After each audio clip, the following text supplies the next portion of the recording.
Exhaustion तो नहीं आने वाला? नॉर्मली तीसरे दिन की रैली तो आती है मार्केट में। बाकी खैर मैं पहले लेवल्स डिस्कस करता हूँ फिर अप्रोच पे आता हूँ। ठीक है। पहले रेजिस्टेंस की बात करते हैं। 24,350 कल का हाई था, 24,351 और 24,400 वो कॉल राइटर्स, वो कल का कंजेशन जोन है। वहाँ पर आपको पहली रेजिस्टेंस मिलेगी, जहाँ पर कल 2 बार हम गए और दोनों बार फिसल गए वहाँ से। अगर वो क्रॉस हुआ तो फिर 24,420 से 24,550 वो कॉल राइटर्स का जोन है। सबसे ज़्यादा कॉल राइटिंग 24,400 24,500 पर है मंथली में, तो वो उस हिसाब से वो आपका एक सबसे बड़ा कंजेशन जोन होगा। सपोर्ट कहाँ मिलेगा? पहला सपोर्ट 24,100 से 24,150 कल का लो, कल 24,135 का लो था, तो वो एक आपका पहला सपोर्ट है। और ऑल इंपॉर्टेंट सपोर्ट जो एकदम लक्ष्मण रेखा है इस मार्केट की, अब वो है 23,950 से लेके 24,050, जहाँ पर आपका 20 day exponential moving average placed है, जो फाइनली इंक्लाइनिंग हुआ है और जो आपका ऑप्शंस के हिसाब से भी इंपॉर्टेंट जोन है। पहली बात तो जो सीएनबीसी आवाज़ के व्यूअर्स लॉन्ग कैरी कर रहे हैं उनको क्या करना है, मौजूदा लॉन्ग्स पर आप 24,000 का क्लोजिंग बेसिस पर ट्रेलिंग स्टॉप लॉस लगाएं। वो वाले लॉन्ग जो थर्सडे से कैरी कर रहे हैं। जिन्होंने नहीं लिया उनको क्या करना है, अगर बड़ा गैप अप ना हो तो ये बाय जोन है खुलते ही। अगर बड़ा गैप अप ना हो तो अभी जैसे 10 पॉइंट ऊपर दिख रहा है तो वो बाय जोन होगा, और ऐड का जोन होगा 24,150 से 24,200 का। वहाँ का की कोई डिप मिले तो उसमें ऐड करने की कोशिश करें और एक स्टॉप लॉस लगा दें 23,950 का। देखिए अब इस मार्केट को गिरने के लिए ना कुछ एक्स्ट्रॉर्डनरी चीज़ चाहिए मेरे ख्याल से। वो मुझे नहीं लगता कि अब यहाँ पर कुछ है। अगेन ये थ्योरी है, गलत हुई तो एक्सेप्ट करूँगा मैं सबसे पहले। और अभी के लिए सेल ट्रेड नहीं है। अब सेल ट्रेड पता कब आएगी?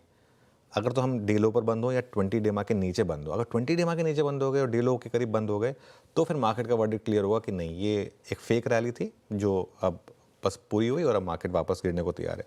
वो हुआ तो उसको हम फिर एड्रेस करेंगे, फिर वापस टेक्सचर बदलेगा, लेकिन वो बेस केस नहीं है अभी के लिए।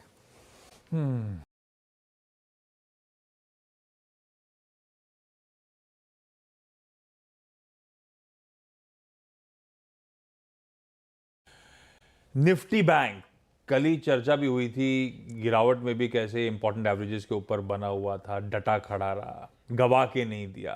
और कल के सेशन में भी बाकी सेक्टरल पॉकेट हिचकोले खा रही हो, निफ्टी बैंक एकदम दिन भर डटा खड़ा रहा। वो तो बात अलग है कि जाते जाते एचडीएफसी के फ्लोज आए हो, उसने और तूल दे दिया, लेकिन अदरवाइज भी गजब थी ये पॉकेट, सारे कॉन्स्टिट्यूएंट गजब करे हुए थे।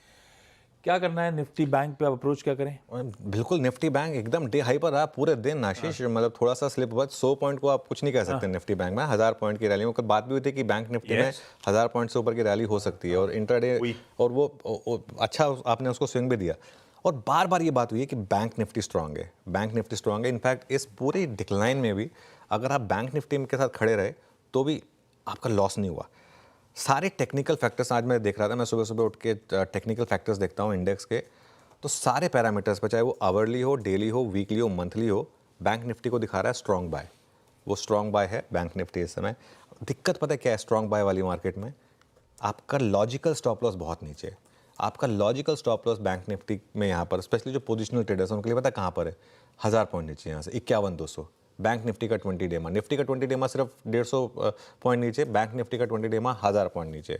वो तो स्टॉप लॉस कोई छोटा ट्रेडर नहीं लगा पाएगा। वो बोलने के लिए अच्छा लगता है लेकिन वो कोई लगा नहीं पाएगा। तो इन दैट केस आपको करना क्या है? पहले तो रेजिस्टेंस की बात करता हूँ मैं।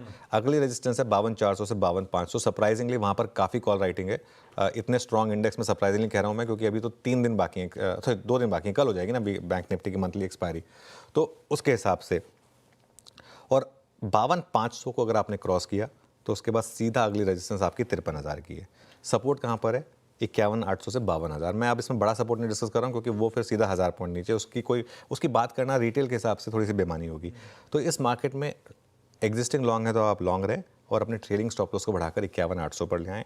और फ्रेश बाइंग के लिए अगर आपको मार्केट मौका दे 52,000 से 52,200 का, मतलब फ्लैट ओपनिंग या फिर हल्की सी 150 से 200 पॉइंट की डिप, उसमें ऐड करने की कोशिश करें। एक 51,800 का स्टॉप लॉस लगा दें, 200-250 पॉइंट का स्टॉप होगा। अगर ये ट्रेड चली तो 500-600 पॉइंट देकर जाएगी आपको। सेट है, बढ़िया है। निफ्टी बैंक आज